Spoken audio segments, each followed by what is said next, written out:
স্পেনের এক আদালত ব্রাজিল জাতীয় দলের বর্তমান কোচ এবং রিয়াল মাদ্রিদের সাবেক সফল কোচ কার্লো আনচেলত্তিকে কর ফাঁকির অভিযোগে 1 বছরের কারাদণ্ড দিয়েছে। তবে স্প্যানিশ আইনে 2 বছরের কম সাজা হলে এবং পূর্বে অপরাধের রেকর্ড না থাকলে সাধারণত জেল খাটতে হয় না। ফলে 66 বছর বয়সী এই ইতালিয়ান কোচের জেলে যেতে হচ্ছে না।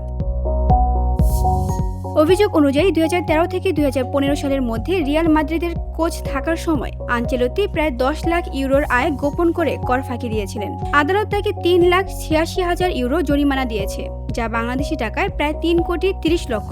আনচেলত্তি আদালতে বলেন, কর ফাঁকি ইচ্ছাকৃত ছিল না। তিনি আর্থিক বিষয়গুলো তার অ্যাডভাইজারদের হাতে ছেড়ে দিয়েছিলেন। তিনি আরও জানান, 2021 সালেই তিনি করের পুরো অর্থ পরিশোধ করেছিলেন।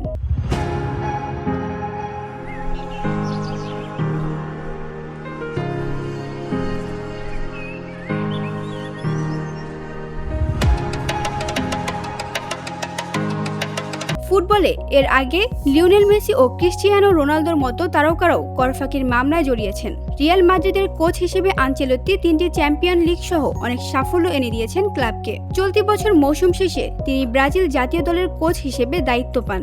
স্প্যানিশ আদালতের এই রায়ের পরেও ফুটবলে আনচেলত্তির মর্যাদা ও খ্যাতি অটুটই থাকবে বলে মনে করছেন বিশ্লেষকরা। VOD Bangla news desk.